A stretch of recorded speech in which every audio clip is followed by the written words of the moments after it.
Hello guys, स्वागत है आप सभी का शिवम क्लासेस के ऑनलाइन प्लेटफॉर्म में। हम जो चैप्टर देख रहे थे the fun they had, English का चैप्टर है और इसके अंदर हम एनसीईआरटी सॉल्यूशंस देख रहे थे। अब हम अगला क्वेश्चन देखेंगे। उससे पहले आपके लिए एक अनाउंसमेंट है कि अगर आपको अपनी क्लास का कंप्लीट स्टडी मटेरियल चाहिए, जैसे नोट्स हो गए, वीडियोस हो गए, मॉडल पेपर हो गए, प्रीवियस ईयर के पेपर हो गए, ये सब कुछ अगर आपको चाहिए और वो भी बिल्कुल फ्री में चाहिए, तो अभी प्ले स्टोर पे जाइए और शिव ओम क्लासेस नाम से हमारी जो ऐप है, जो हमारी एप्लीकेशन है, वो इंस्टॉल कर लीजिए। इसके अंदर आपको किसी भी चीज़ के लिए कोई पैसा देने की ज़रूरत नहीं है, सब कुछ फ्री के अंदर अवेलेबल है। तो चलिए अपना क्वेश्चन देखते हैं। अगला क्वेश्चन है, वाई वॉज मार्गी डूइंग बैडली इन ज्योग्राफी। जो मार्गी थी वो ज्योग्राफी के अंदर बहुत ही बुरा परफॉर्म क्यों कर रही थी।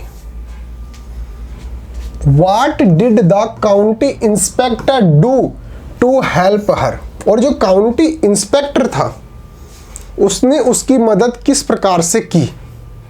इस क्वेश्चन का हमारे को आंसर देना है। देखिए हुआ क्या था कि जो मार्गी थी वो ज्योग्राफी के अंदर अच्छा परफॉर्म नहीं कर रही थी, तो उसकी मामा ने यानी कि उसकी मदर ने काउंटी इंस्पेक्टर को बुलाया। काउंटी इंस्पेक्टर कौन होता है? जो उस एरिया के जो मैकेनिकल टीचर थे, जो रोबोट्स थे, जो कंप्यूटर को सुधारने वाले थे, उनको बुलाया कि कारण बताइए, यानी कि रीज़न बताइए, या फिर हो सकता है इस मशीन के अंदर कोई दिक्कत है, तो आप चेक कीजिए कि ये मार्गी जो है वो ज्योग्राफी के अंदर अच्छा परफॉर्म क्यों नहीं कर रही है। तो काउंटी इंस्पेक्टर ने क्या किया ये हमारे को बताना है कि मार्गी जो है वो ज्योग्राफी के अंदर अच्छा परफॉर्म क्यों नहीं कर रही थी। एक तो इसका आंसर देना है, और जो काउंटी इंस्पेक्टर था उसने उसकी मदद जो है वो किस प्रकार से की, उसने ऐसा क्या किया जिसकी वजह से मार्गी की हेल्प हो सकी। तो आंसर जो मैंने आपको बताया वही लिखना है। किस प्रकार से लिखना है वो देखिए। मार्गी was doing badly in geography. मार्गी जो है वो ज्योग्राफी के अंदर बहुत ही बुरा परफॉर्म कर रही थी। बिकॉज, क्योंकि the questions that were displayed on that screen of the mechanical teacher were too quick for her age. Mechanical जो टीचर था, रोबोट जो था, उसकी स्क्रीन पर जो ज्योग्राफी के जो क्वेश्चंस पुट हो रहे थे वो थोड़े से उसके लेवल के ऊपर के थे। जैसे मार्गी जो थी वो 10 साल की थी, लेकिन उसके ऊपर जो क्वेश्चन पुट हो रहे थे वो 11, 12, 13 साल के बच्चों के लिए जो होने चाहिए वो क्वेश्चन आ रहे थे, जिसकी वजह से वो उनके आंसर जो है वो नहीं दे पा रही थी।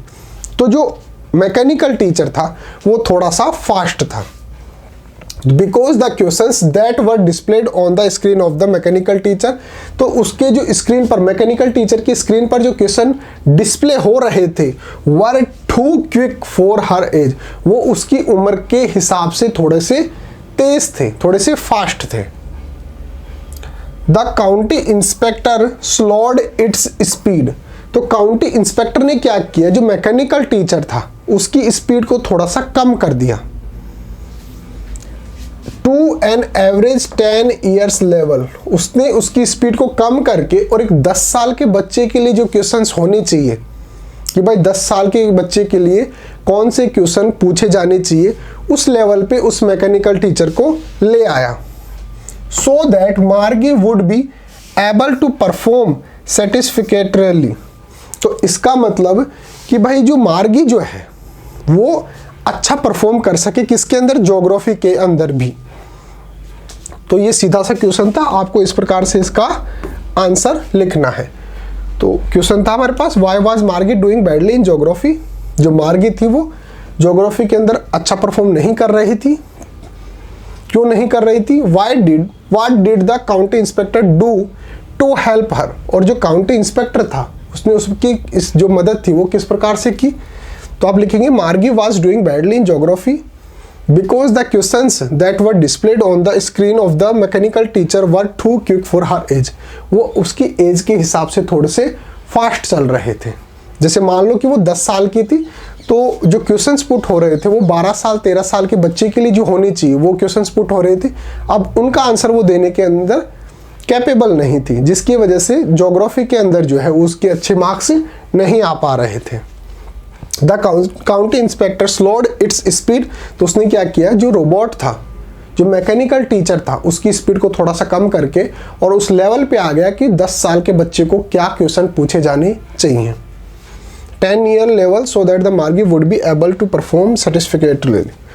ठीक है, तो मिलते हैं अगले टॉपिक के साथ या अगले क्वेश्चन के साथ, तब तक थैंक यू सो मच। तो बने रहें शिवम क्लासेस की